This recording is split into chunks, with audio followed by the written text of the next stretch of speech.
메시아 오실 그 일들을 위하여 그들의 삶을 고치고 생활을 바꾸고 인생의 목표를 정하며 습관을 바꾸었던 저들의 공동체를 통해서 주님께서 유다 지파를 통해서 오시는 하나님의 약속을 이루기 위한 놀라운 아픔의 결단들이 그들 성에 이루어진 것처럼 하나님 주의 뜻이 우리 자신의 삶을 통해서 이루어지도록 우리에게 세상적으로 형성된 습관들, 생각들, 우리의 삶을 돌아보며 하나님 앞에 다시 재조정하고 재충전하고 다시 새롭게 써갈 수 있는 우리의 인생의 길이 될 수 있도록 주를 도와주시길 바랍니다. 아버지 압니다. 저희들 힘으로는 어렵다는 것을 압니다. 말씀을 잘 받아들일 수 있도록 우리의 마음밭을 주께서 이 시간 바꾸어 주시고 이 말씀이 떨어질 때 하나님의 신령한 은혜가 함께 임하시며 성령께서 인쳐주셔서 지워지지 않고 사라지지 않는 우리 속에 새겨지는 말씀이 되게 하여 주시옵소서. 혹 인간적인 하나님 생각이 있다면 주님 기억조차 나지 않도록 도와주시고 주님께서 꼭 전하기를 원하시는 하나님의 말씀이 사랑하는 성도들 삶 가운데 한 분 한 분 마음속에 그 삶 가운데 주께서 역사하시고 도와주시옵소서. 하나님 귀한 예물 하나님께 올려드릴 분들이 있습니다. 하나님 우리 자신을 드리지 않으면 드릴 수 있는 물질입니다. 주님 앞에 올려드리는 이들의 생업과 삶의 현장 위에 주의 풍성함을 있게 하시고 풍성한 물질과 이 땅을 살면서 귀한 것들을 채워주시되 그것을 감당할 수 있는 믿음의 분량도 지혜도 허락하여 주시옵소서. 하나님 우리 목사님을 축복해 주시고 건강을 특별히 붙들어 주시고 이곳에서 사역 감당할 때 하나님 지치고 힘든 많은 영혼들이 하나님 앞으로 돌아오는 귀한 목양의 마음을 가지고 섬기는 귀한 목사님을 되게 하시고 우리 목사님을 정성껏 섬기는 우리 장로님들을 하나님 축복해 주셔서 정말 그들의 생업과 삶과 후손들이 복의 복을 받게 하시고 선지자의 이름으로 목사님을 모실 때 선지자의 축복이 그 가정 위에 있게 하여 주시옵소서. 이 사랑 속에 살아가는 우리 성도들 가정 위에 행복한 가정에 자라는 귀한 자녀들의 풍성한 은혜가 젖어들 수 있도록 도와주셔서 하나님 우리의 삶이 결코 외롭지만은 않은 하나님의 은혜의 삶이 될 수 있도록 아버지 붙들어 주시옵소서. 오늘도 주님 말씀해 주십시오. 사람의 은혜가 사람을 어떻게 바꿀 수 있겠습니까? 주님께서 말씀해 주셔서 우리에게 깨달음을 주시고 깨달음을 하나님 주신 대로 우리의 삶을 바꿔나갈 수 있도록 주여 도와 주시옵소서. 예수님의 이름으로 기도드리옵나이다. 아멘. 이야기를 하나 하고 시작하죠. 이야기를 해야 저 재밌다 이렇게 처음부터 잘 듣지. 안 그러면 여러분도 그렇잖아요. 교회에 주무신 분이 있는데 책임 소재를 분명히 해야 돼요. 30분이 지난 다음에 여러분이 주무시면 제 책임이 상당히 많습니다. 처음부터 졸리면 수면이 여러분 책임입니다. 이 책임 소재를 남겨놓고 시작하십시다. 세상에서 불가능한 것이 세 가지가 있다 그래요. 그게 뭐냐? 제일 먼저 장가가는 아들을 내 편 만드는 것 불가능하다 그래요. 그래서 요즘 한국에서는 부를 때 내 며느리의 남편 이래 불러요. 내 아들 이래 불러요. 이거 거의 불가능하다. 이게 얼만큼 불가능하냐? 죄송합니다. 혹시 해당되는 분 용서하십시오. 머리카락이 하나도 없는 분 머리에 핀 뽑는 만큼 그게 불가능한 거 알겠죠? 그 다음에 또 하나 있다면 문어의 다리와 손을 구별하는 것이 힘들다 해요. 구별할 줄 아세요? 이것도 안 가르쳐드리면 되게 성격적으로 한 문제 안 풀면 뒷 문제 못 넘어가는 분이 있어서 이거 제가 알려드릴게요. 문어를 옆에 세워놓고 방심하게 한다. 갑자기 머리를 탁 때리면 아야 하고 올라오는 게 손이고 이렇게 버티고 있는 게 다리라고 그래요. 자, 어떤 어머니가 외동아들을 결혼을 시켰어요. 한 6개월 데리고 살다가 이제 이 아들 독립시켜야 되겠다 생각하고 있는데 이게 참 연세가 드시면 약간의 주체기가 발동이 되거든요. 그 아들 사는 방에 갔다 돌아오고 저 안에 무슨 일이 벌어지고 이 정말 적당성이 없는 얘가 어떻게 자기 색시를 데리고 사는지 이마다 궁금해 죽겠는 거예요. 어느 날 자기도 모르게 그 앞에 가서 문을 열어보는 거예요. 근데 마침 며느리가 직장에 갔다 와서 옷을 갈아입고 있는 중에 문을 딱 열으니까 이 며느리도 당황하고 시어머니도 당황한 거예요. 며느리가 좀 재치가 있어서 어머니 웬일이세요? 이렇게 먼저 물어본 거예요. 아유 얘야 미안하다. 너 뭐 하는지도 모르고 내가 그냥 주책기가 발동돼서 문을 열어봤구나 그랬더니 아니요 어머니 들어오세요. 그랬더니 며느리가 딱 옆으로 돌았더니 어머니 이게 원래 제 정장이에요. 딱 그러는 거예요. 미안하다 내가 이번에 옷 한 벌 해줄게. 그리고 이제 미안한 마음으로 이렇게 싹 나오는데 그 영감 있는 방으로 돌아오는데 이 며느리의 멘트가 기억이 나는 거예요. 이게 제 정장이에요. 아까니까 방 안에 가니까 자기 영감님이 이렇게 쉬운 거예요. 자기 옷 다 벗고 내가 그러니까 영감님 뭐해? 아까 며느리처럼 이게 제 정장이에요. 아무 얘기도 안 하더래요. 그냥 이렇게 신고만 계속 보거든요. 그리고 잠시 시간이 지난 뒤에 남편이 고개를 들면서 그 아내에게 하는 말이 옷 좀 가려입어라. 조금 더 지난 다음에 연탄을 터뜨립니다. 옷 좀 빨아입어라. 또 조금 있다가 옷 좀 많이 줄여입어라. 여러분 우리는 인생을 살다 보면 나도 원치 아니하게 우리 인생의 주름이 아무리 펴려고 해도 펼쳐지지 않는 가려지지 않는 우리 인생의 주름을 갖고 살아갈 때가 많습니다. 아무리 내 인생 속에 아픔을 제거하고 고통을 제거하고 인생의 얼룩을 제거하려고 해도 인생의 얼룩이 지워지지 않는 그런 인생들도 있죠.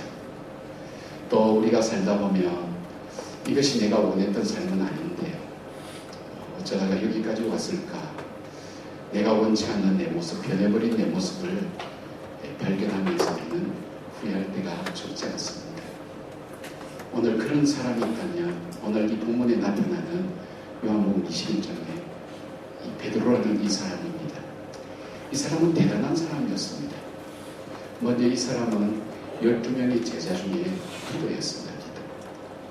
요즘은 리더가 옛날에는 쉬웠지만 옛날에는 이제 리더가 하면 이미 그 포지션에서 주어지는 이 오소리티가 있었어요. 권위가 있었어요.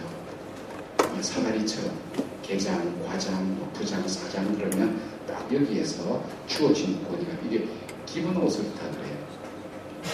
요즘은 그 자리에 암만 포지션이 있어도 그 사람이 그 사람답게 행동 못하고 실력이나 자세가 되지 않으면 인정해 주지 않아요. 그래서 요즘은 어닝 오소리티라고 그래요. 내가 그거 어떻게 되든.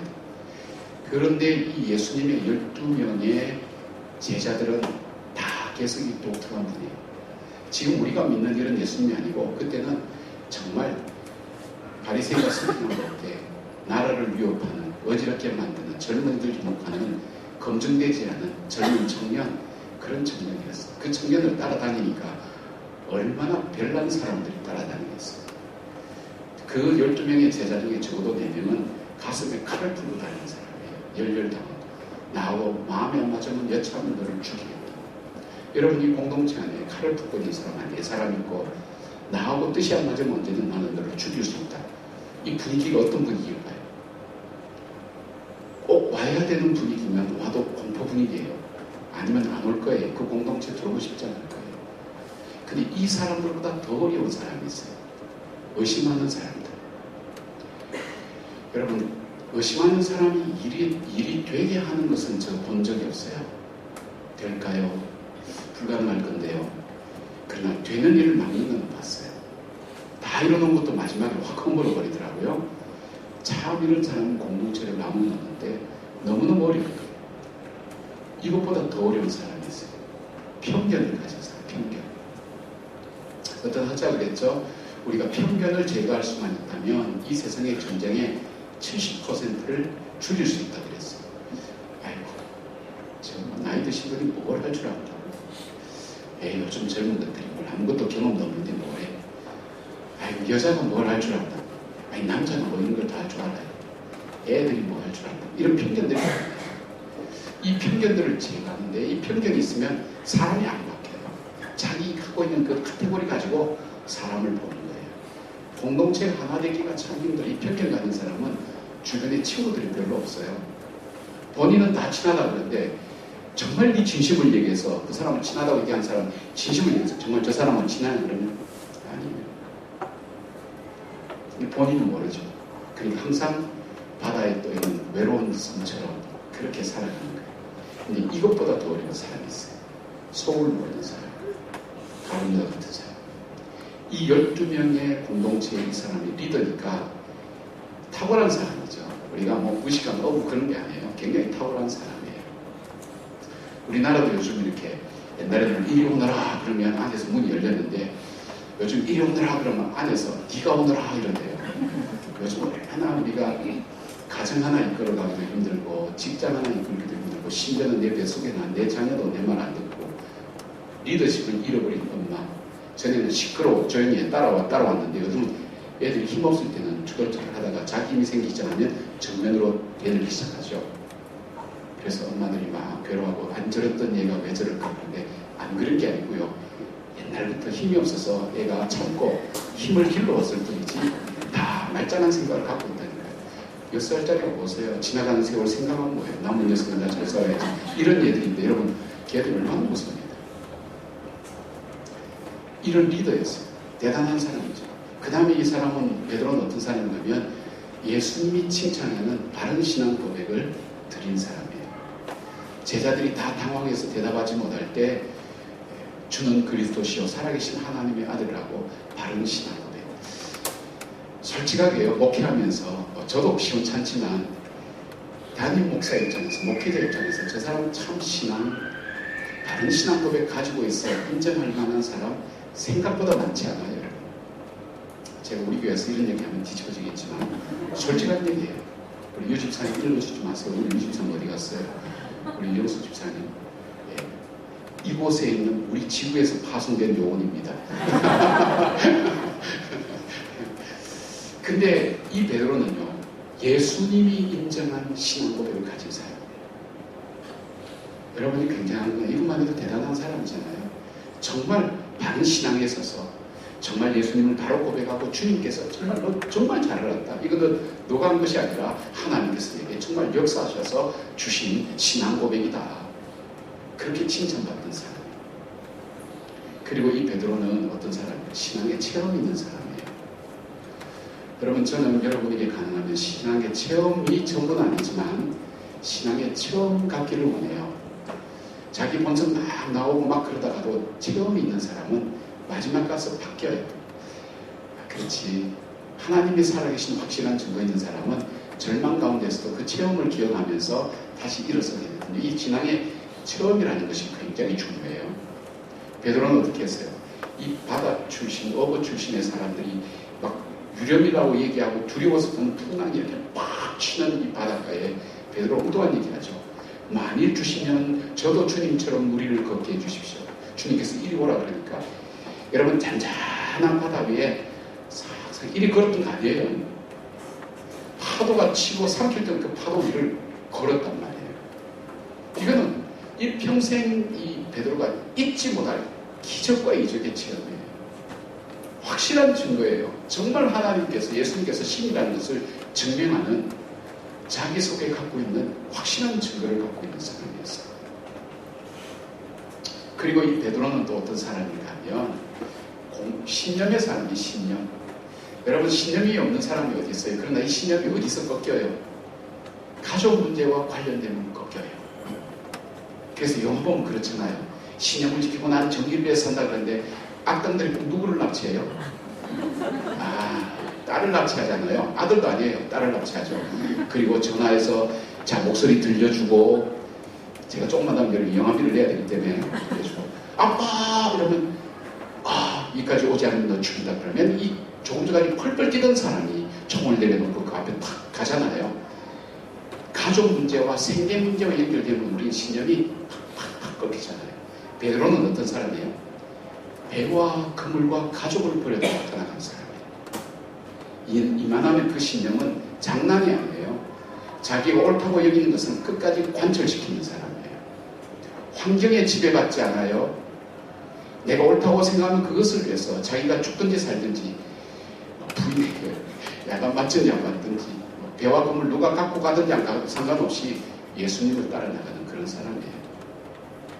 그리고 어떤 사람이 공개적으로 나는 예수님 사랑한다. 할지라도 나는 예수님 떠나지 않는다. 여러분, 굉장한 사람이죠. 예수님을 잡으러 왔을 때 어부 출신 이 사람이 칼을 빼들고 로마 병장과 싸우겠다고 칼 빼든 사람이에요. 휘둘러가지고 결국은 게 뭐예요? 제사장 종의 귀만 하나 빼고 칼집에 들고 꽂은 사람이. 그러나 죽음도 각오하고 예수님 지키겠다고 칼을 빼서 휘두를 수 있는 사람이라면 이 사람은 적어도 그냥 대충 사는 사람은 아니란 말이에요. 굉장한 사람이에요. 그런데 오늘 복음서가 끝나면 요한복음 21장 이 바닷가에 그물을 걷어 올리는 베드로는 더 이상 그런 사람은 아니었어요. 큰 일도 아니에요. 예수님이 심판 재판받던 날 어린 계집아이가 묻는 질문 3마디 짤막한 대답, 그 대답 작은 것이 그 인생을 완전히 회복되지 못할 정도로 완전히 다 무너뜨려 버린 거예요. 너 예수님 제자지, 예수님 따라다니는 사람이지, 너 갈릴리 사람 같다, 어디서 많이 본 것 같다. 그럴 때 예수님을 모른다, 부인하고 예수님을 저주하는 그 짧은 몇 마디 단어가 자기 어쩌면 일평생 쌓아왔던, 다시는 쌓을 수 없을 것 같은 그 신앙과 자기 삶에 갖고 있는 인격적인 것과 사람들이 인정하는 모든 명성을 하루아침에 예수님이 부활했지만 달려가서 먼저 달려간 사람은 요한이에요. 그러나 그 무덤 속에 먼저 들어가서 확인한 사람은 베드로예요. 예수님 부활은 확실히 확인했어요. 그리고 그는 자기의 바닷가로 돌아오는 거예요. 왜냐? 자기 양심상 나는 더 이상 예수님의 제자라고 얘기 듣기는 나는 불가능하다. 나는 이미 실패한 사람이에요.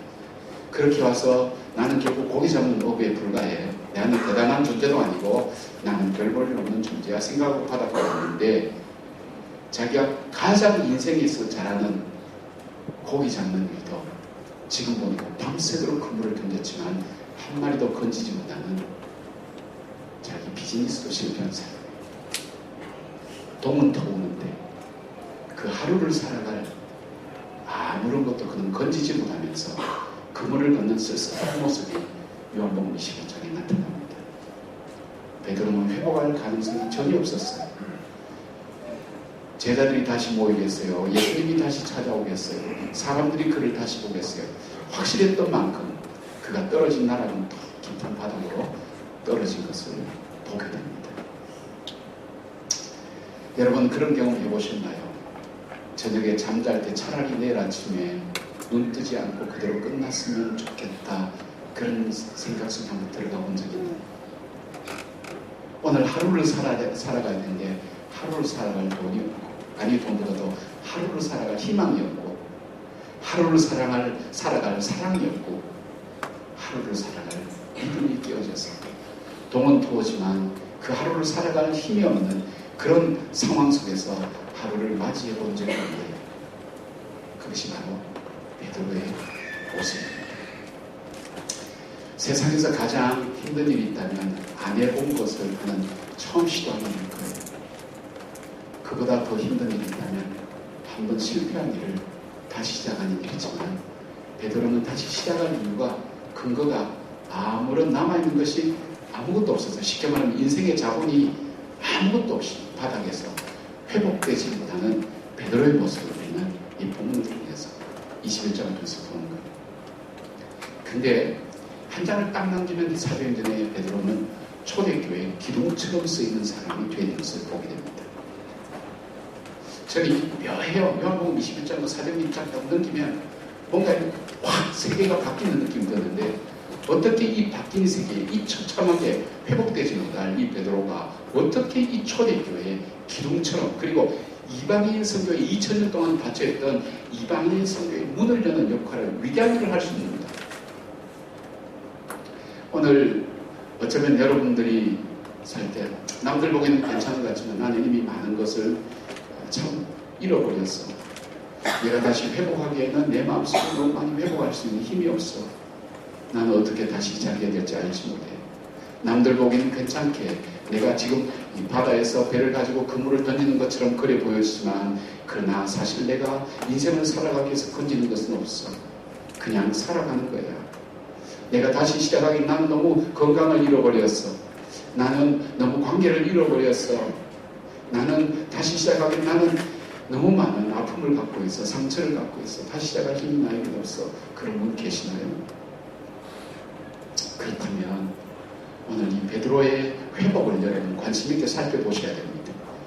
왜냐하면 베드로의 회복은 베드로만의 회복이 아니라 오늘 나의 회복이 되어야 되기 때문에 하나님의 역사 무대에 하나님께서 정말 헛된 인생이 아니라 복된 인생으로 살아갈 수 있는 그 삶의 회복이 어디서부터 시작되는지, 베드로가 자기에게 주어진 삶의 사명을 어떻게 아름답게 감당할 수 있는 인생이 되었는지, 오늘 베드로의 회복은 나의 회복, 베드로의 사명은 나의 사명이 되어야 되고, 주님께서 역시 동일하게 베드로를 회복시킨 것처럼 오늘 나를 회복시키고 새롭게 시작하는 그 주님의 은혜가 있다는 것을 우리는 살펴봐야 됩니다.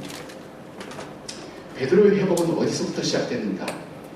베드로의 회복은 제일 먼저 예수님께서 베드로를 찾아오신 데서부터 그의 회복이 시작됩니다. 여러분, 예수님께서 베드로를 찾아왔다 그러면 이게 느낌이 잘 안 와요. 근데 이렇게 생각해 보세요. 부활하신 예수님께서 베드로를 신뢰해서 모든 것을 맡겼는데, 기대하고 맡겼는데 그걸 하루아침에 말아먹은 실패하고 부서진 그 베드로를 찾아왔다는 거예요. 그렇게 찾아오는 이유가 있다면 한 가지밖에 없을 거예요. 내 돈 내놔. 내가 너한테 맡긴 거 다 내놔. 아니면 또 뭘까요? 바보 같은 거 사. 내가 너한테 다 맡겼는데 그걸 그렇게 말아먹어. 너 그렇게 머저리야? 그렇게 얘기할 수 있는 것 외에는 베드로를 찾아올 이유가 없어요. 승리하신 부활하신 주님께서 기대하고 맡겼는데 그걸 그냥 통째로 말아먹고 다 깨어지고 회복할 수 없을 정도로 다 주님의 모든 것을 다 깨어버리고 부서뜨린 그 베드로를 찾아왔다는, 이게 말이 되는 일입니까, 여러분? 여러분, 실패한 사람 찾아가서 그 사람과 동업하고 내가 다시 너하고 동업하자, 그런 사람 못 봤어요. 저는 실패한 사람 찾아가는 사람 없어요. 제가 저 텍사스 쪽에 있는 저 가정교회 거기 세미나 갔더니 이정기 목사님, 민간 그 목사님이 가정교회 하는데, 목사님 그 목자를 어떻게 세웁니까? 그럴 때 목자를 세울 때 한 번이라도 성공 정체감이 있는 사람을 세운다는 거예요. 엄마로서도 아빠로서도 사업에서 또 교사로서 한 번이라도 어떤 것이든 정체감이, 승리에 대한, 성공에 대한 정체감이 없는 사람은 안 세운대요. 왜냐하면 이 사람은 맡겨놔도 말아먹는다는 거예요. 여러분, 그러니까 예수님께서, 하물며 목회하는 목사님도 그렇게 얘기하는데, 예수님께서 베드로에게 정말 이 역사를 바꿀, 위대한 역사를 바꿀 놀라운 일들을 그 베드로에게, 실패한 베드로에게 맡기겠어요? 안 맡기죠. 너 보기도 싫어. 그들도 보기도 싫어. 자식이라도 아버지 재산 갖고 가서 다 말아먹으면 그 자식 안 볼라 그래요. 부모님이요. 근데 이 실패한 사람보다 찾아가기 힘든 사람이 있어. 배신한 사람을 찾아간다는 것은 참 힘들어요. 절체절명의 위기 속에 지금 아무도 도와줄 수 없는, 그러나 그나마 믿을 수 있는 그 베드로, 이 홀로선 이 재판정 이곳에서 적어도 같이 죽음을 같이 하면서 더불어 함께 갈 수 있는 기대했던 그 베드로가 자기가 보는 앞에서 작은 계집아의 질문 앞에 자기를 배신하고 돌아설 때 그는 가슴에 빗을 꽂는 거죠. 주님과 눈이 마주쳤다 그랬잖아요. 빗을 꽂는 거예요. 여러분은 배신한 사람 찾아갈 수 있나요? 제가 목회하면서 우리 부모님 중에 참 제가 어려울 때 등 돌린 사람이 몇이 있어요. 제가 또 일본에 있을 때 교인들 데리고 개척한 사람도 있고 기가 막히죠. 근데 제가 뭐 어떻게 그 사람을 어떻게 하겠어요? 용서해야지. 마음속으로 이미 용서했어요. 뭐 별 큰 그건 없어요. 그런데 제가 아직 찾아가보지는 못했어요. 가고 싶지 않아요. 정직하게 말씀드리면 만나고 싶지 않아요. 배신한 사람은 이 앞에 있어도, 아무리 가까운 거리에 있어도 세상에서 그렇게 먼 거리가 없어요. 사랑하는 사람은 아무리 멀리 있어도 그 거리가 별로 멀지 않지만, 배신한 사람은 바로 지척간에 있어도 세상에서 그렇게 먼 거리가 없더라고요. 저는 간단해요. 그 주변에 다 계신 분들이에요. 제가 운전을 도와주는 분에게 이쪽으로 가자고 얘기하고 그냥 제 몸만 차에 딱 싣고 눈만 감으면 한숨만 자고 나면 거기 도착해요. 그럼 눈 뜨면 내려서 안녕하세요 잘 지냈어요 악수만 하고 와도 되는데 아직도 못 갔어요. 안 되더라고요 여러분. 예수님은 자신이 해야 할 사명이 크면 클수록 그 사명을 말아먹은 베드로 너 때문에 뿐만 아니라 자기가 보는 앞에서도 절체절명의 위기 속에 나를 부인하고 돌아서는 그 사람들을 예수님께서 그 베드로를 찾아갈 수 있을까요? 근데 예수님께서 그 베드로를 찾아갈 거예요. 그 삶의 관계 바다 건너 물 건너 바로 눈앞에 있는 것이 아니라 일부러 갈릴리 바다까지 찾아가신 그 예수님이 왜 찾아가셨을까요? 왜 찾아갔을까요? 그건 아무도 몰랐어요. 그러나 예수님께서 하신 말씀을 기억해낼 수 있었어요. 내가 온 것은 너희를 위하여 온 것이 아니라 죄인을 위하여 왔다는 하나님의 언약의 약속, 그가 오신 목적 때문에 오신 거예요. 베드로는 죄인이죠. 예수님께 볼 때 죄인이죠. 베드로가 가능성이 있어서 야 고맙다 인사로 주님은 그렇게 해서 찾아가는구나. 주님께서 찾아가는 사람, 죄인을 찾아오시도록 했어요. 주님이 찾아갔던 바리새인과 서기관 찾아갔을 거예요. 주님은 내가 아픈 사람에게야 의원이 필요하듯이 내가 이 세상에 죄인을 위하여 왔다. 내가 온 것은 양으로 생명을 얻게 하고 더 풍성한 삶을 위하여 왔다. 인생 그대로 살아가면 빗절하게 살아갈 수밖에 없는 그 인생, 주님 없이 살아가는 인생, 돈 가지고 살 수 있을 것 같고 명예 가지고 살 수 있을 것 같고 지식 가지고 살 수 있을 것 같고 포지션 가지고 살 수 있을 것 같아 보이는 그 인생 속에 빗절해가는 바로 너에게 풍성한 삶을 주기 위해서 내가 왔다. 그 이유밖에 없어요. 자, 그러면 오늘 주님께서 오늘 이 자리에 주님의 임재하심을 믿습니까? 예. 그렇다면 주님이 오늘 이 자리에 찾아올 수 있는, 그리고 여러분을 찾아와서 만나줄 수 있는 이유가 뭐라고 생각합니까? 내가 헌금을 많이 해서? 내가 직분이 있기 때문에? 내가 주님을 잘 섬기기 때문에?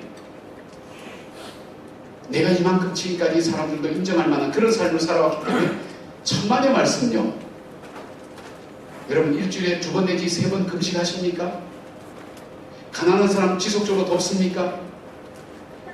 11조 계속 하십니까? 매일매일 시간 중에 하루에 3번씩 기도하십니까?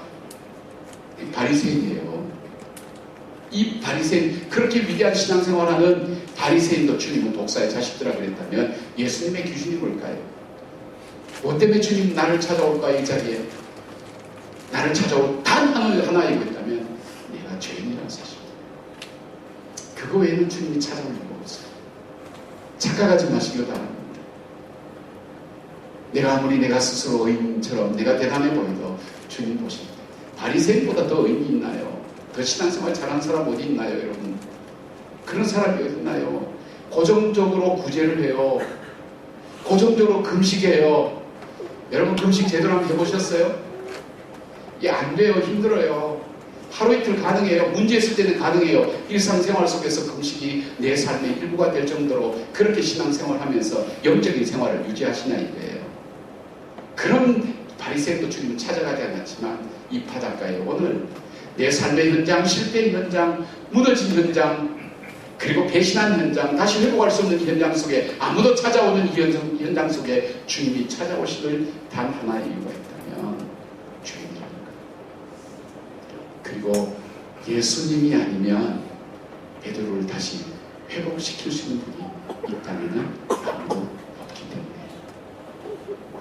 여러분 마음이 가라앉을 때 여러분 마음을 다시 회복시킬 수 있는 분이 누구일까요? 자녀들요? 아빠 힘내세요. 힘나죠? 그러나 어떻게 해요? 그래 고맙다. 가족이 있어서 좋긴 좋다. 그것도 어느 정도면 되지. 내가 처절하게 깨어지고 부서지고 내 존재가 다 무너지면 어떻게 하나요? 여보 미안해. 자녀들 잘 키워줘. 죽는단 말이에요. 그 자녀들이 그렇게 자랐는데도 스스로 목숨을 던진단 말이에요. 그 자녀들이 아빠 사랑해요. 여보 사랑해요. 그 사랑이 한 사람의 가라앉은 영혼을 다시 살리지는 못한단 말이에요. 같이 누워서 따뜻한 온돌에 누워있어도 옆에서 인생에서 펼쳐지는 그 냉기를 감당할 수 없단 말이에요. 세상의 추위는 옷을 입으면 되고 따뜻한 속에 들어가면 되지만 내 인생 속에 불어온 차가운 냉기는 내 뼛속을 녹게 만드는 냉혹한 그 추위를 누가 일으켜 세운단 말이에요. 지쳐있는 내 마음, 가라앉은 내 마음을 이 세상에 일으켜 세울 사람이 누가 있어요? 아무도 없어요. 가족? 아니요. 어느 정도까지는 가족이 격려되고 힘이 되지만 내 존재의 깊은 절망과 좌절 속에 들어갈 때는 나를 다시 살려줄 사람이 이 세상에는 아무것도 없어요. 나를 지으신 그 주님밖에 없어요. 그 주님이 나를 찾아오십니다. 주님께서 오늘 여러분의 삶 현장에 찾아가십니다. 그것이 회복이 시작됩니다. 오시는 주, 내가 죄인이라는 것 때문에 주님께서 나를 찾아오신다. 자, 오셔서 주님께서 우리에게 묻는 질문이 있어요. 질문을 하세요. 우리에게 먼저 진단 질문을 하세요. 주님께서 베드로에게, 베드로야, 네가 정말 물고기를 잡았느냐? 여기에 물고기는요, 원어에 우리가 자동차 뒤에 물고기 이렇게 해서 익투스라는 그런 단어입니다. 프로스파견이라는 그 단어인데 이것은 어부가 찾기를 원하는 고기예요. 네가 밤새도록 수고하고 애썼지만 네가 정말 얻으려고 하는 것을 얻었느냐? 그 고기 잡았느냐? 그 주님께서 오늘 여러분에게 묻는 거예요. 사랑하는 아들아, 네가 그토록 애쓰고 힘썼지만 그걸 통해서 정말 이것만 있으면 돼 하는 것, 너 정말 그거 얻었느냐? 주님 물어보시는 거예요. 고기를 잡았느냐? 그토록 수고하고 애써서 난 이 사람과 결혼하면 나 인생이 달라질 거야. 내 자식이 조금만 공부만 잘한다면 내 삶이 달라질 거야. 이번에 요직만 산다면, 이번에 이 시험만 합격된다면 나는 뭔가 달라질 거야. 그렇게 신나게 자식 일평생 잘 기른다고 자랑했던 사람이 마지막 가서요. 제가 나이 80대 어른인데 대학 재단 이사장이에요. 그 어른 눈에서 눈물 흘리면서 80대 사람이에요. 내 아들까지 그럴 줄 몰랐어. 내 아들까지 그럴 줄 몰랐어. 그 전까지는 내 아들만은 다르다고 생각했을 거예요. 그러나 80이 되고 자기가 재산을 물려주는 그 상황 속에서 내 큰아들까지 그럴 줄 몰라서는 이 아버지의 눈물 속에 뭐가 들어있을까요, 여러분? 내가 정말 돈만 번다면 그 돈이 여러분 정말 행복하게 하던가요? 침대는 살 수 있어요. 잠을 못 사요. 약은 살 수 있어요. 그러나 건강은 못 사요. 남자와 여자는 살 수 있지만 사랑을 살 수는 없어요. 책은 살 수 있지만 지혜를 살 수는 없어요. 보약은 살 수 있지만 건강을 살 수는 없어요. 돈이면 다 되는 게 아니에요. 그 돈이 정말 여러분이 찾으려고 하는 것을 찾나요? 주님께서 묻는 거예요. 무엇을 찾나요? 저는 28에 미국 멜랜드 대학에서 물리학 박사만 받은 형제를 만났어요. 28에 미국 멜랜드 대학에서 물리학 박사 받아서 이 대단한 사람입니다. 그 형제들의 목사님, 저는 학위만 받으면, 요즘하고 달라서 옛날이니까 그때는 학위만 받으면 서로 모셔가, 한국에서 모셔갈 때거든요. 요즘 학위 받아도요, 전공 뭐였냐, 어느 학교 나왔냐, 그거 따지고 대학 들어가기 정말 교수들가 힘들어요. 학위 때문에 가족도 포기했대요. 가족들 연락하는 거, 친구 연락 다 끊었대요. 그러면 공부를 못하니까. 건강도 포기했대요. 건강 챙기면서 공부 못하니까. 다 포기했대요. 그러나 내가 목표로 하는 이 학위만 갖는다면 잃어버린 거 다 찾을 수 있을 거라고 확신하고 열심히 28 학위 딱 받았는데요. 그날은 온 세상이 자기 거더래요. 야, 이제 내가 뭔가 할 수 있겠구나 생각하고 다음날 딱 자고 일어났을 때 공허함이 폭풍처럼 쫙 밀려오는데 나 이제 뭐하지? 목표를 잃어버린 거예요. 모든 것 희생해서 그거 하나에 올인했는데 그것이 이루어지고 난 다음 나는 이제 뭐하지? 그것이 자기를 잃어버린 것 이상의 빈 공백에 불어온 태풍처럼 자기 마음속에 휘몰아치는데 견딜 수 없었다는 거예요. 목사님, 죽고 싶었어요. 그래요. 자기가 원하는 것 얻었는데, 그것 때문에 모든 것 희생해서 얻었는데, 얻어진 그 다음날 자기에게 찾아오는 그 공허감은 죽고 싶더라는 거예요. 죽고 싶더라는 거예요. 오늘 주님께서 그거 묻는 거예요.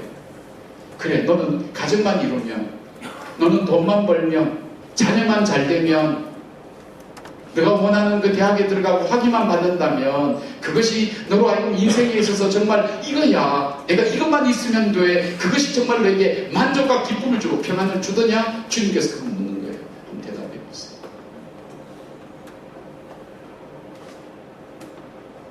오늘 주님께서 묻는 거예요. 여러분, 우리는 어떤 의미에서 실패자가 아닐까요? 우리나라 이혼율이 40%입니다. 이혼율 40%인데 이것보다 더 심각한 수준의 통계가 있어요. 살고 있는 사람의 70%가 이혼하고 싶다고 대답한 거예요.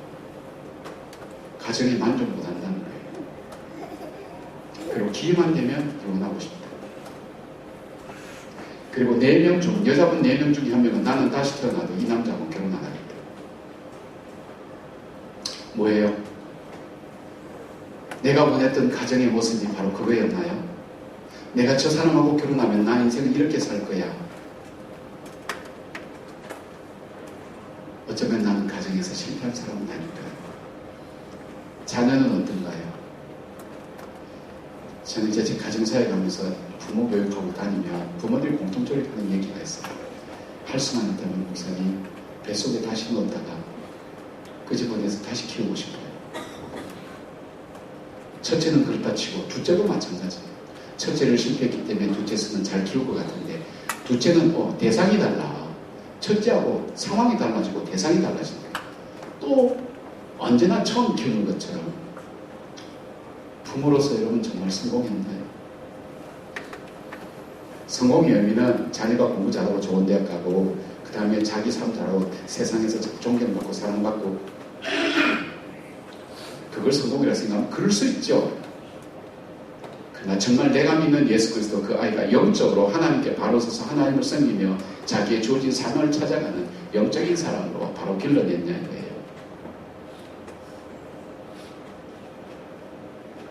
어쩌면 나는 내 비즈니스에 있어서 성공한 사람일까요? 하나님께서 내게 맡겨준 가정과 가족들을 하나님이 기대하는 대로 살아들이지 못한 그런 실패자는 아닌가요? 내가 극상품 포도나무를 심었는데 들포도를 맺었다고 이야기하는 어쩌면 우리 인생은 살아온 지금까지 돌아보면 나는 어쩌면 나는 실패자구나. 하나님께서 기대해서 우리에게 건강 주셨고 지혜 주셨고 물질 주셨고 필요한 가족들 주셨지만 그들을 하나님이 기대하는 모습으로 그렇게 세워드리고 하나님이 기대하는 모습으로 내 인생은 그렇게 살아왔나요? 내가 원하는 인생을 살아갈 수 있었을지 모르지만 하나님이 원하시는 하나님이 기대하시는 그런 삶을 살아왔네요. 우리는 어떤 의미에서 배신자가 아닌가요? 배신자. 하나님의 뜻과 내 뜻이 상치될 때 하나님 뜻이 짓밟히는 그런 삶이 아닐까요? 지난달 일본 동계 복음교회 제가 갔다고 말씀드렸죠. 제국호텔 말씀드리면서 거기에 가니까 벽에 그림이 하나 있어요. 목사님 방에. 그 80 되신 그 장로님이 성공한 5대 교부 중에 한 분인데 그분이 이런 얘기를 해요. 목사님 자기는 우리 생각에도 일본이 이렇게 복을 받는 게 이해가 안 된대요. 그래서 의문을 가지고 하나님 앞에 기도했는데 자기가 역사 속에서 찾은 것이 있는데 그것은 뭐냐면 일본의 복음이 전래된 물론 개돌리지만 기독교가 1600년도에 복음이 들어왔다는 거예요. 그때 이 그림이 뭐냐면 우에노라고 하는 우에노라는 그림. 제가 그 그림인데 그때 일본 정부가 예수 믿는 사람을 박해할 때 화상을 그려다 놓고 예수님 그림 화상을 그려다 놓고 그 그림이 그때 밟았던 화상 그림이에요. 액자에 넣었는데 밟으면 이걸 밟으면 살려주고 안 밟으면 감옥에 보내는데 그냥 감옥이 아니에요. 죽을 때까지 공부하는 거예요. 엔도슈라코라는 사람이 지금 치국이라는 책 보시면 얘기 나와요. 근데 어떻게 죽이느냐? 할아버지가 본 앞에 손자를 거꾸로 매달아요. 그리고 약한 여기에 상처를 내요. 그러면 피가 거꾸로 쏟아지기 때문에 여기 찢겨진 상태에서 피가 한 방울 뚝 떨어지면서 손자 죽는 걸 할아버지가 보는 거예요. 계속 질문하는 거예요.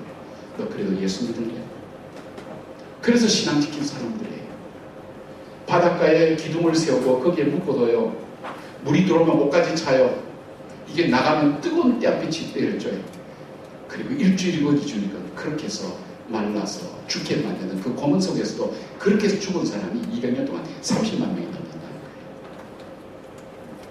화상을 발견. 그 엔도슈라코의 그 책에 보면 그게 나와요. 기치적으로 가는 이 친구가 나오는데 이 친구는 배신했어요. 그 신부한테 와서 그래요. 신부님, 나는 이 박해와 고난을 견딜 만한 능력이 없어요. 나는 신부님처럼 그렇게 신앙훈련이 잘 된 사람도 아니에요. 나도 어쩔 수 없었단 말이에요. 배신하고 돌아간 그 선교사를 도왔던 그 소년의 이야기가 귓가에 남는 것처럼 여러분 오늘 내 뜻과 하나님 뜻이 있을 때 내 뜻을 살리기 위해서 주님의 얼굴과 주님의 뜻과 주님의 계명을 밟고 지나가는 그런 인생은 아니냐.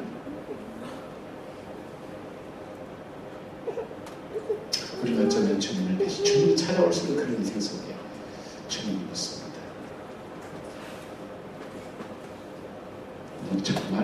너 그렇게 살아서 네가 정말 이거다 하는 것 얻었니? 그렇게 묻습니다. 대답을 하지 못합니다. 밤새도록 수고했지만 고기한 날이 잡지 못한 베드로가 대답할 수 없죠. 어쩌면 잡았다고 생각했는데 그것은 내가 원하는 것이 아니었다는 것. 어쩌면 지금 좀 그런 생각을 할 만한 그런 열세나 연령이 되지는 않았나요? 근데 주님께서 두 번째로 이야기를 합니다. 그물을 배 오른편에 던져라. 그물을 배 오른편에 던져라. 자, 오늘 이 주님의 이 말씀은 누가복음 5장에 베드로가 처음 주님께 부른다는 그 말씀과 오버랩이 됩니다. 그날도 베드로는 고기를 한 마리도 잡지 못했어요. 근데 목수인 예수님이 오셔서 깊은 데로 가서 그물을 던지라는 거예요. 베드로가 보면 웃기는 얘기예요. 왜요? 방금 내가 깊은 데든 오른편이든 왼편이든 밤새도록 내려봤어. 상황과 시간과 모든 것이 다, 그리고 바다에서 잔뼈가 굵었기 때문에 경험, 지식, 지혜, 상황, 고기 때 움직임 다 알아요. 다 아는 자기에게, 그것도 방금 계속 그물을 내려서 잡히지 않는 나에게 목수가 와가지고 깊은 데로 가서 그물을 던져라. 깊은 데는 고기가 없어요. 베드로가 웃기는 얘기지만 이렇게 얘기합니다. 주님께서 말씀하시니 그 말씀에 의지하여 그물을 내리겠다 그래요.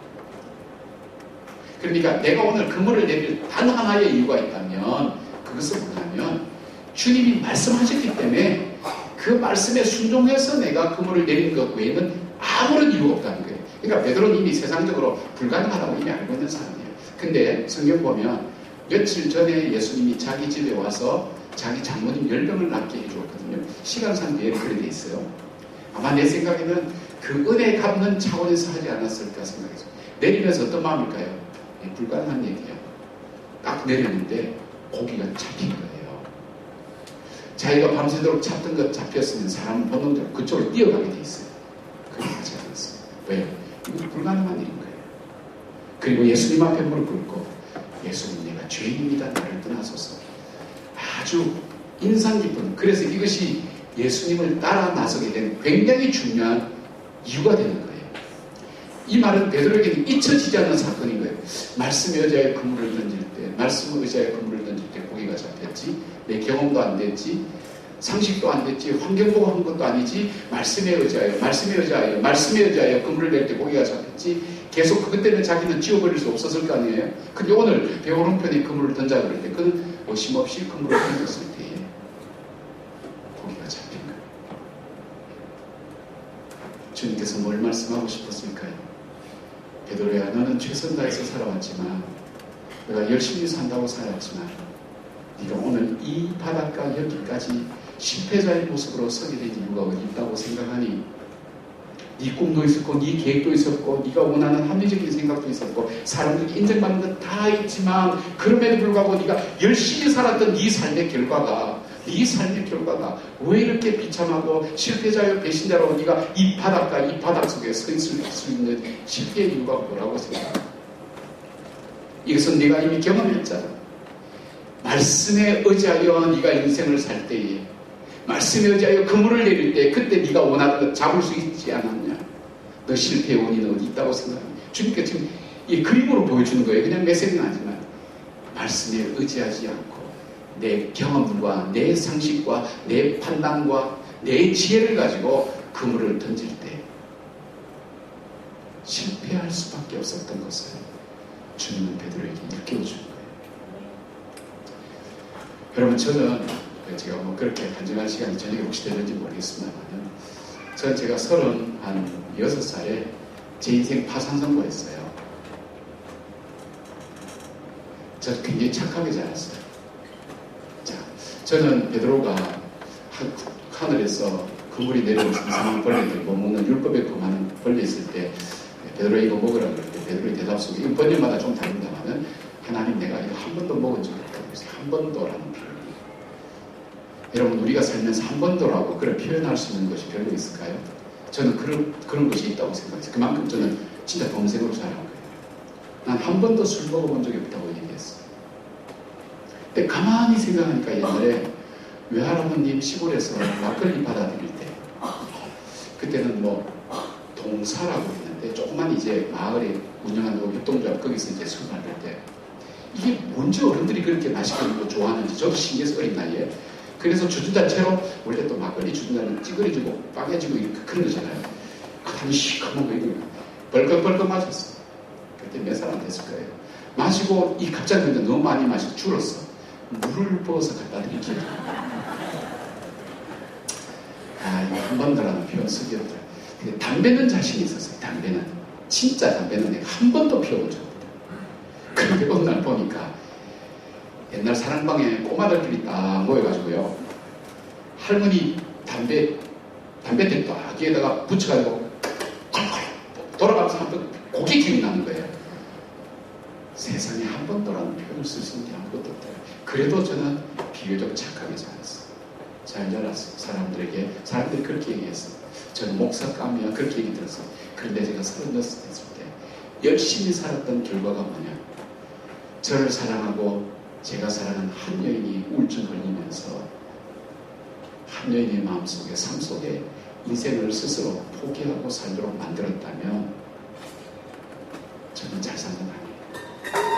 근데 제가 다 내려놨어요. 나는 잘 산다고 살아왔고 목사로서도 인간적으로도 괜찮게 살아왔는데 그 삶의 결과가 왜 이거밖에 안 될까? 내가 산 삶의 마지막 모습이 왜 이거밖에 안 될까? 제 인생에 파산선고를 했어요. 회복할 힘이 없더라고요. 여러분, 이 말씀은 제가 경험했던 말씀이에요. 저는 요한복음 21장에 자주 머물러요. 자주 묵상해요. 제 어려운 상황, 힘들었을 때, 파산선고했을 때, 회복될 수 없을 때, 그 바닷가에 그물 올리는 베드로 보면서 퍽퍽 물었던 적이 많아요. 이게 나는데. 오늘 살아갈 하루에 힘이 없을 때, 열심히 사는 삶의 결과가 이게 뭘까? 베드로의 마음이 그 마음 아니겠어요? 내가 뭘 잘못했지? 그물을 거두면서 내가 크게 알고 보면 별로 잘못한 거 없는 것 같은데 주님께서 오늘 깨닫게 주시는 말씀이 하시겠어요. 네 상식이 아니고 네 경험이 아니고 환경과 여건이 아니고 말씀에 의지했어요. 여러분, 주님께서 이 말씀에 의지해서는 성경 전체로는 굉장히 중요한 주제입니다. 하나님께서 이스라엘 백성들을 사랑하셔서요, 10가지 재앙을 내리면서까지 이스라엘 백성들을 구원해 주셨어요. 여러분은 그 생각 한 번도 안 해봤죠? 저는 무슨 생각하냐면, 모세가 첫 번째 계명, 두 번째 계명, 세 번째 계명하고 바로한테서 안 된다 그럴 때 모세가 처음부터 안 간다 그랬잖아요. 근데 바로가 안 된다 그러니까 나올 때 모세가 무슨 생각했을까? 이 사람은 안 돼요. 이 사람은 못하겠어. 이건 불가능한 얘기야. 그래도 하나님 가라니까 갔잖아요. 하나님은 끝까지 포기치 않고 이스라엘 백성을 구원해내겠다는 확실한 의지를 가지고 모세에게 확신을 시켜준 거예요. 제가 왜 교회 건축에 대한 얘기를 어제 저녁에 말씀드렸냐면, 제가 건축회의를 갔다 오고 나면 제 마음속에 드는 판단이 뭐냐면, 죄송하면 이분들하고는 건축 불가능하다고 생각합니다. 나올 때마다 자기들은 그렇게 생각 안 할 거예요. 뭐 지나간 얘기라서 미안합니다만, 제 마음속에 제가 목회자로서 드는 생각이, 이분들하고는 신앙적으로 교회 짓는다는 건 불가능하다고 판단하는 거예요. 그래서 그런데 하나님께서 교회를 새로 건축하게 해주셨으니 이건 기적인 거예요. 저는 밟을 때마다 기뻐요. 감사해요. 불가능한 일을 하나님이 이루어 주신 거예요. 그렇게 해서 이스라엘 백성 구원해 주신 거예요. 그러면 그토록 사랑하고 피해 대가를 치르고 그렇게 구원해 준 이스라엘 백성을 왜 가나안 땅으로 그냥 안 보내줘요? 사랑한다며. 여러분 기도할 때 그런 기도 하잖아요. 하나님 나 사랑한다며. 사랑하면 왜 내 인생이 왜 이 모양 이 꼴이에요? 그렇게 기도한 적 없어요. 하나님 몰아넣은 게 뭐냐면 광야예요. 광야를 낭만적으로 생각하지 말기를 바랍니다. 저도 다분히 낭만적으로 생각했었어요. 저도 금년에 처음 성지순례 갔어요. 처음. 그동안 시간도 없고 교회 때문에 바빠서 못 가고 있다가 처음 갔는데, 광야를 갔더니요, 그 광야에 가서 제가 체험하고 하루 잠깐 둘러보고 제가 정식으로 이스라엘 백성들한테 사과했어요. 이 기적을 보고도 못 믿는 놈들. 물론 성경을 쓰기 위해서 하나님께서 혹시 그렇게 했는지는 모르겠지만, 이런 기적과 이적을 매일매일 이적과 만나와 메추라기 먹고 구름기둥 불기둥 보면서도 못 믿었고, 불평과 원망 40년 동안, 1년도 아니고 40년 했던 이 사람들. 그런데 제가 딱 가보고 한나절 있어보고, 이거는 불평이 아니라 이거는 여기서 차라리 죽게 해달라는 그 말이 더 정확하다고 했어요. 그만큼 열악한 거예요. 열악한 거기에 몇 년요? 40년을 뺑뺑이 돌려요. 좋은 데서 40년 괜찮죠. 여기는요, 자, 세상에서 가장 치사한 게 뭔지 아세요? 자존심 상하는 거. 먹는 거 간섭하는 거예요. 이 광야에서 하나님께서, 광야는요, 닥친 대로 먹어야 살 수 있어요. 예? 설국열차 보세요. 바퀴벌레 잡아가지고 바로 만들어서, 이게 뭐예요? 단백질 바로 만들어서, 앞으로 우리도 그런 날 올지도 몰라요. 바퀴벌레 잡고, 뭐 집벌레 잡아가지고, 으개가지고, 뭐 집어넣어가지고, 바처럼 내려가지고, 먹을 때가 올지 몰라요. 거기다 설탕만 넣으면 이상한 맛 안 나요, 여러분. 벌써 이만 다시는 것 같아요. 하나님께서 먹고 먹지 말라는 음식 철저하게 구분하거든요. 이건 뭐냐면, 먹고 먹지 말라가 무슨 위생적으로 광야 생활하는 이런 거 있지만, 저는 그것보다 더 중요한 의미가 있다면, 우리 의지를 완전히 꺾어버리는 거예요. 의지를. 내 계획과 내 판단, 환경에서 찾아오는 내 판단과 환경, 의지를 완전히 꺾어버려요. 그 다음에 또 뭐예요? 거주 이전의 자유는 인간의 기본권이에요. 이스라엘 백성이 자기 마음대로 움직였나요? 아니요. 내 상황은 관계없어. 아버지가 돌아가셔서 방금 파묻었어. 3일은 슬퍼야 이 슬픔이 해결돼, 인간적으로. 근데 성막에 구름이 딱 들어오면 바로 가야 돼요. 여러분, 정말 때 앞에 늘어져있고 환경은 안 좋은데 이 성막에 구름이 안 뜨면 여기서 계속 있어야 돼. 내 의지하고 상관없어요. 철저하게 인간의 의지와 계획을 완전히 뭉개버리는 거예요. 뭉개버리는 걸 몇 년, 40년 하고, 그 다음에 하나님께서 어떻게 했어요? 40년 동안 얻어먹게 만들었어요. 여러분, 인생 속에 가장 비참하고 비굴한 인생이 뭔지 아세요? 얻어먹는 인생이에요. 구걸해서 얻어먹는 인생. 하나님 앞에, 하나님 안 주시면 굶어야 돼. 그렇게 40년도 훈련시킨 거예요.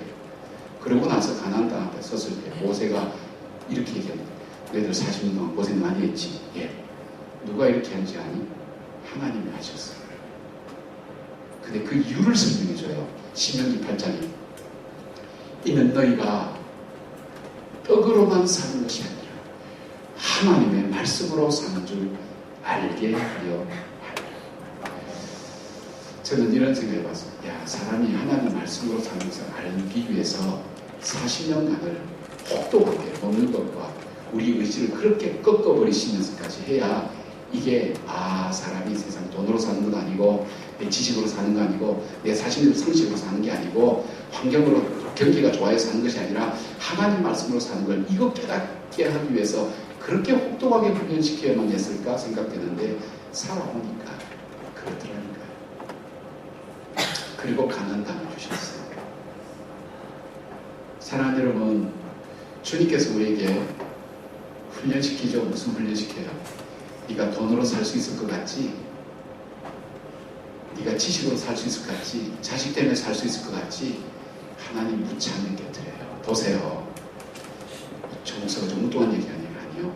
사랑하기 때문에 우리가 사는 것은 그것이 아니에요. 하나님의 입에서 하나님 말씀으로 사는 거예요. 이 말씀으로 살아갈 때 우리가 새로운 인생 살아가고 복된 인생 살아가는 것입니다. 내가 하나님 말씀에 의지하여. 그래서 시편 기자는 이렇게 했어요. 주의 말씀은 내 발에 등이요. 이스라엘 사람들은요, 발에 등을 달았다 그래요. 한 발 디딜 때 잘 디딜까 못 디딜까. 내 길에 빛이 나이다. 방향을 잘못 잡을까봐 빛이, 주의 말씀이 내 발에 등이요 내 길에 빛이 나이다. 그 말씀 어디에서 어떻게 했어요? 여러분 여호수아 보세요. 여호수아는 앞에 모세와 여호수아 보세요. 홍해가 있어. 길이 없어. 말씀에 의지했더니 홍해가 길이 되는 거예요. 가나안 땅요 갈 수 없는 곳이에요. 말씀에 의지했더니 요단강 건너게 됐죠. 말씀에 의지했더니 가나안 땅에 그 철긴 분명의 사람을 정복해 내면서 어떻게 했어요? 그 땅을 여호와의 거룩한 땅으로 그들을 하나님께서 선포하고 해방시키고 복된 하나님의 통치가 이루어진 땅으로 만들었죠. 오늘 우리가 하나님께서 내게 주신 시간과 공간이라는 가나안 땅을 어떻게 하면 하나님이 통치하는 땅으로 만들까요? 믿음으로 말씀에 의지하여 살아갈 때 한 번도 가보지 않은 우리에게 가나안 땅, 시간과 공간이라는 바로 그 땅을 믿음으로 살아갈 때 그 땅이 하나님의 거룩한 땅은 하나님의 거룩한 가정이 되고 하나님의 거룩한 인생이 되고 하나님의 거룩한 교회가 되는 거예요. 어떨 때? 말씀에 의지할 때. 한국교회 뭐가 문제가 하면 전통 때문에, 교회 전통 때문에 지금 문제예요. 패러다임이 안 바뀌어요. 특히 신앙생활 오래 한 분들 중에 말씀에 의지하는 게 아니라 전통에 의지해요. 전통. 이 개신교는 리폼드 전체예요. 끊임없이 개혁해야 돼요. 끊임없이 말씀으로 보고 말씀으로 돌아가야 돼요. 이미 젖어버리고 상황 속에 익숙해진 모습으로 신앙생활하는 모습 때문에 교회가 이 시대 변화 앞에 못 따라가는 거예요. 기업은 바로 나가요. 그러니까 주일 학생이 10년 사이에 반이 딱 줄어드는 거예요. 이 위기를 못 느껴요. 지금 10년 뒤면 청년이 반으로 줄어요. 20년 뒤면 교인이 반으로 주는 거예요. 지금 800만, 700만 그런데 이단이 100만 내지 150만이거든요. 실제 교회는 500만 밖에 되지 않답니다. 이슬람 치고 들어오죠. 불교 치고 들어오죠. 이단 설치죠. 기독교가 존립할 때가 어디 있어요. 정신 차려야지. 내 것만 생각하고 내가 교회 돈 빼먹을 생각만 하고 내가 교회에서 이 위치만 생각하고. 여러분 장님들 죄송합니다만 여기 장님들 다 젊어서 괜찮습니다만 지금 한국은 연세 드시면 존경받는 데가 없어요. 죄송합니다. 표 때문에 그렇지. 교육은 너무너무 좋거든요. 장모님, 장모님이니까 그 기득권 모델은. 옛날에는 존경받는 방법이 그 포지션 자체에서 좋지만 요즘은요. 정말 주님의 사랑을 섬기지 않으면 존경 못 받아요. 교회 나와서도 그게 남아있거든. 그러니까 안 바뀌는 거예요. 너무너무 안타까워요. 장로님은 그런 게 아니라 우리들 마음 속에 있어요. 익숙한 것에 너무 편해져 있는 거예요. 오늘도 하나님 말씀 앞에 내가 누군지를 찾아보셔야 돼요. 하나님 말씀 앞에 나는 어떻게 살아가고 있는지를 고민하셔야 돼요. 그 말씀에 의지하여 자녀를 기르십니까? 오늘 주님께서 이 베드로에게 그걸 가르치는 거예요. 우리가 열심히 살고 잘 살지만 인생 우리가 계획한 대로 되면 얼마나 좋겠어요. 이런 말씀 필요가 없죠. 아니잖아요. 예상 밖의 문제들이 우리 인생을 다 흐트러내는 것을 보게 되지 않습니까? 두 번째는 주님께서 물고기와 떡을 준비해서 먹이셨어요. 이스라엘 백성들에게 가장 인상 깊은 주님과의 관계 속에서 경험이 있다면 광야에서 물고기 2마리와 보리떡 5개 5,000명 먹인 사건이라고 기록해요. 이스라엘 백성들의 의식 속에는 이스라엘 백성이라는 정체성과 경제적인 문제가 가장 큰 이슈였어요. 그 당시에. 그렇다면 헤롯궁의 잔치가 풍성하고 인간의 기쁘라고 생각했지만 진정한 풍성함은 어디에 있었느냐? 주님과 동거하는 곳에 진정한 풍성함이 있었구나. 이 제자들이 알고 있는데 그걸 일깨워주는 거예요. 떡과 고기를 갖다 놓고 주님 이스라엘 백성 이 제자들에게 먹여주면서 네가 생각했던 풍요로움과 심정으로는 내가 너에게 가르치는 풍요로움이 어디 있느냐? 진짜 풍요로움은 어디 있는가? 광야와 같다 할지라도 나와 함께 동거하는 것에 인생의 풍요로움이 있지 않았느냐? 여러분, 제자들이 사도행전 들어가서 그들이 주님 앞에 막 붙어 있으려고 그러고 주님과 동거하려고 했던 이유가 뭘까요? 내가 세상에 물질이 나를 풍요롭게 하는 거 아니고 가족의 화목함이 풍요롭게 하는 것이 아니라 주님과 함께 동거할 때 그때 진정한 인생의 풍요로움을 경험했던 이 제자들이 그 이후로부터는, 이 사건 이후로부터는 그들이 주님과 떨어져서 살려고 하지 않아요. 주님과 동거하게 해달라고 하는 거예요. 광야를 할지라도 주님과 동거하게 해주십시오. 인생을 풍요롭게 하는 아무리 풍성한 회로궁의 잔치가 있어도 그 잔치의 마지막은 불안과 두려움으로 세례를 요한의 목이 쟁반에 담겨오면서 끝나는 거예요. 내 인생의 진정한 풍요로움은 내 인생이 비록 광야가 같다 할지라도 주님과 함께 동거함에 진정한 풍요로움이 있다는 것을 주님께서 여기서 보여주신 거예요. 또 하나 이게 숯불이 나와요. 숯불. 이 숯불은 성경에 단 두 번밖에 안 쓰이는 단어예요. 언제 나온다느냐? 베드로가 배신할 때 쪼였던 그 숯불이에요. 기가 막히죠? 주님께서는 나 너 실패할 거 알고 있어. 나 너 배신할 거 알고 있다는 거예요. 너의 연약함 알고 있다는 거예요. 연약함 알고 있다. 그리고 주님께서 먹을 걸 주면서 그리고 조각 먹은 다음에 주님께서 이렇게 말씀합니다. 요한의 아들 시몬아, 자, 여러분이 예수님 같으면 저 준 거 다 말아먹고 배신한 그 베드로에게 여러분이 베드로에게 호칭을 붙인다면 뭐라고 붙일 것 같아요? 붙여보세요. 자기 자신에게 붙이는 것 같아서 별로 마음에 그렇게 붙이는 거죠. 아이고, 이 실패한 인간아, 실패한 인간아. 인간성이 좋은 줄 알았더니 배신하고 지필로 따라가고 이 실패한 인간아. 그것이 아마 적절한 표현일 거예요. 이 조직의 쓴맛을 보여드리면 이렇게 할 거예요. 내가 니한테 주느니 밑 빠진 독에 물 붓기지. 그죠? 인정 안 해도 다 알아요. 네. 근데 예수님께서 요한에도 시원한 것은 풀레를 부르는 풀레. 존중할 때 불러주는 거예요. 네 행위가 실패하고 좌절하고 깨지고 배신하고 그건 묻지 않기 때문에 너는 여전히 나에게 소중한 사람이야. 베드로야, 너는 내가 주님을 배신했다고 생각하지만 나는 여전히 너에게 있어서 너를 생각하는 사람과 내가 너를 두고 있는 내 삶에 있어도 위치와 이것은 변동이 없어. 베드로야, 이 플레임이야. 여러분의 말이에요. 이게 돈입니다. 그죠? 미워한데 여러분 미안히 잘 보시거든요. 50달러 가지고 저 화폐 다니는 거 보니까 이게 뭘 살 수 있지 몰라. 하여튼 뭐 이 가지고 물도 주고 밥도 주고 할 거예요. 이거 한번 구겨볼게요. 효과입니다. 이거 구겨졌어요. 얼마예요? 50달러죠. 이거 밟아볼게요. 돈을 밟으니까 이런 마음이 밟히는 것 같죠? 자, 이거 얼마예요?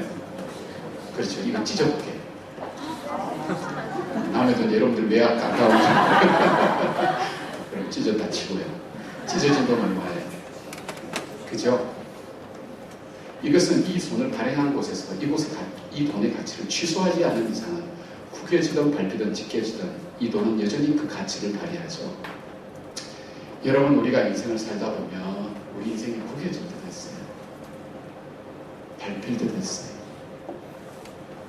찢어질 때도 있어요. 그러나 주님께서 우리의 가치를 그것 때문에 취소시키지 않으세요. 사랑하는 딸아, 여전히 너는 나에게 소중한 존재야. 나는 너를 사랑해. 나는 너를 포기치 않아. 너 마음과 삶을 내가 알고 있어.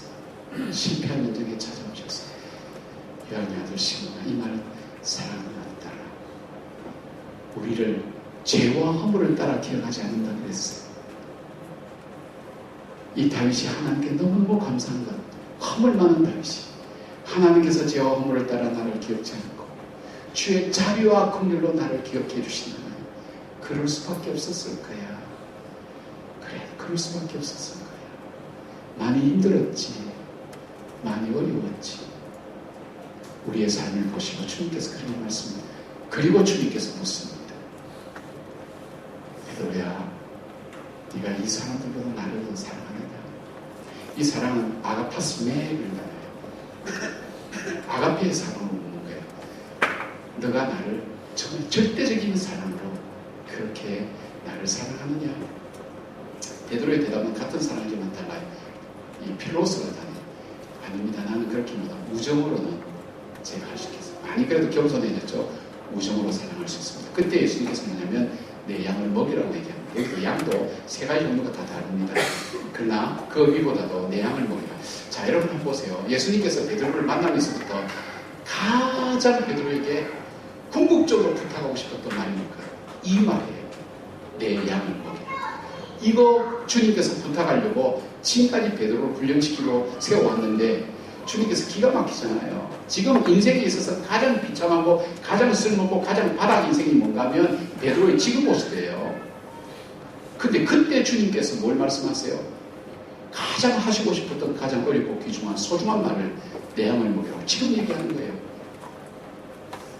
여러분, 저는 이 바닥에 있었을 때 주님께서 그때 저에게 내 양을 먹이라고 그러는데 기가 막힌 거예요. 왜 그럴까요? 숯불을 갖다 놓은 주님, 너 자신 의지하면 너 또 이렇게 돼.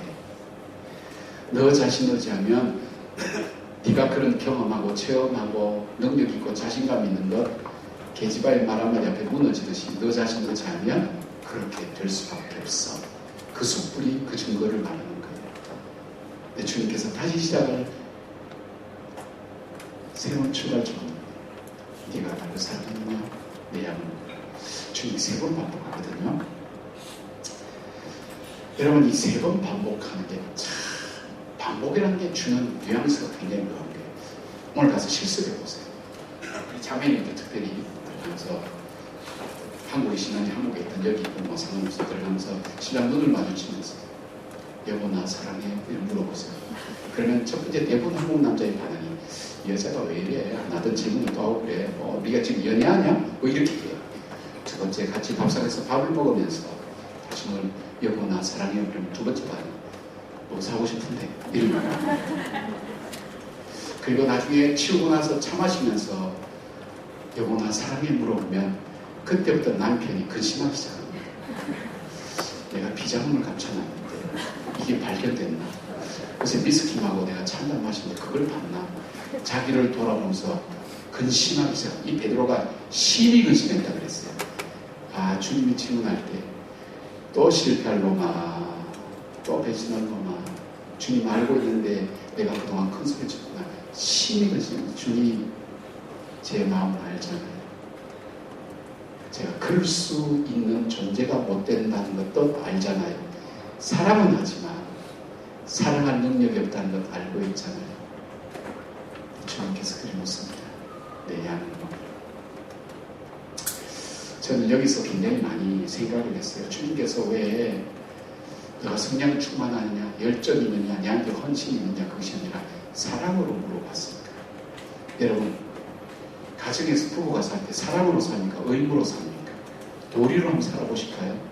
자, 우리 시간 되는 분에게 6시 되면 출근하기 전에 부인이 딱 일어났어요. 여보, 일어나실 시간이 되셨어요.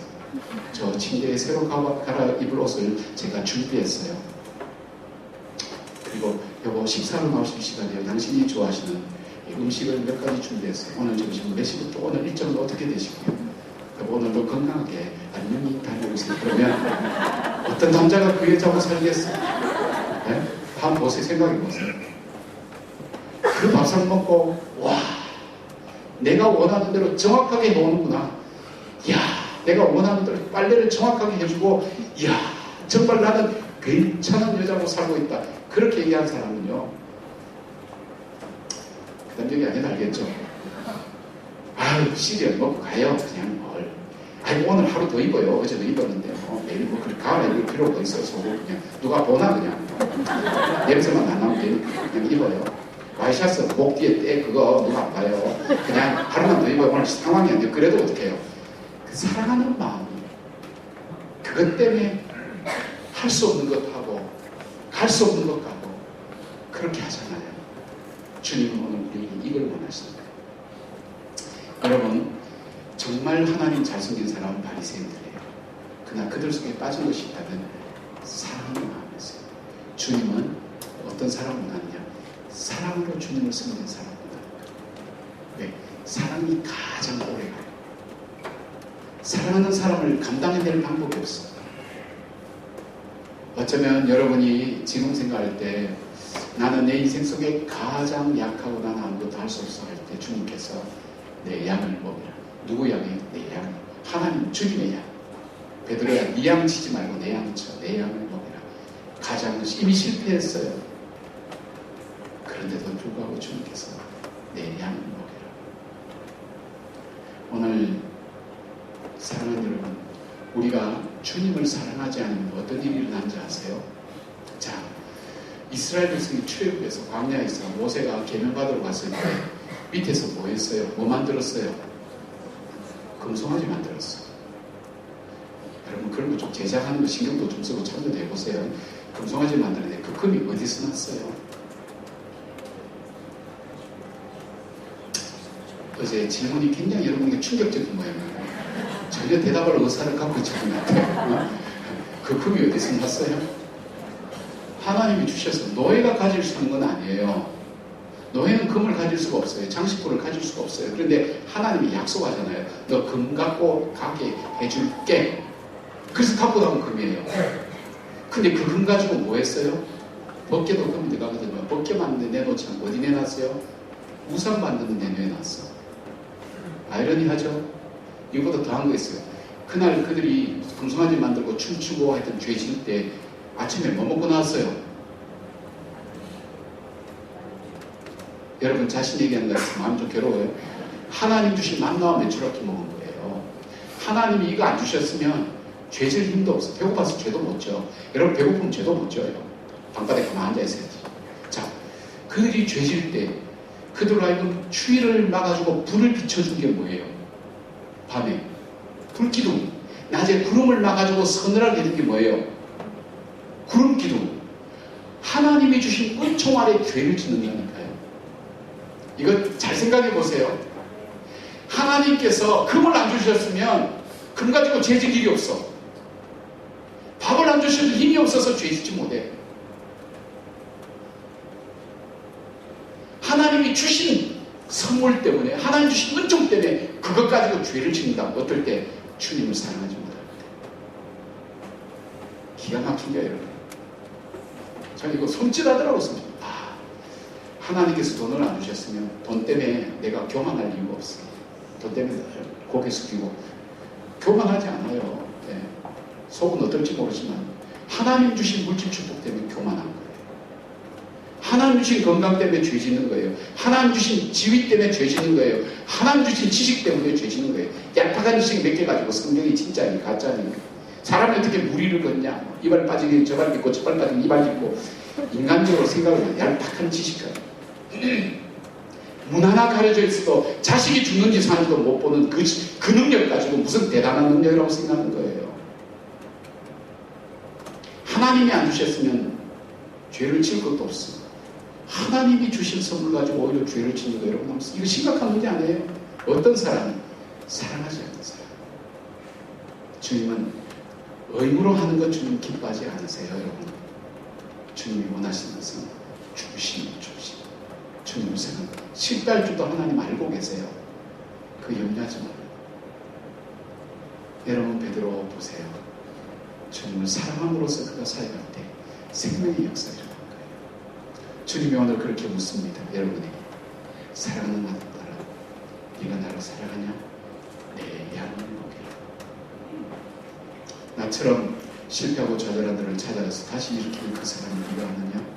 그렇다면 내 양을 먹이라. 너 양이야, 내 양. 우리 인생도요, 내 거 아니에요. 중간에 삶을 포기하려고 하는 사람 계세요? 내 인생 내 거 아니에요. 주님 말씀은 너는 내 양이다. 내 양을 먹여라. 인생의 짐이 힘들고 어려워도 끝까지 너 인생의 길을 걸어가 주지 않게. 가족의 짐이 너 어깨에 무겁고 힘들어도 내팽개치지 말고 내 양이야.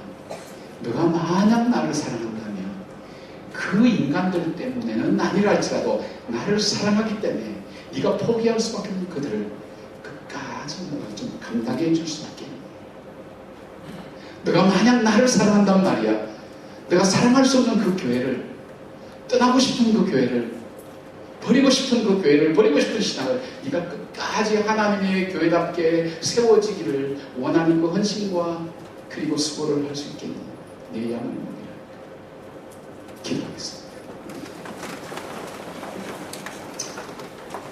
오늘 주님께서 우리에게 묻는 질문이 있습니다.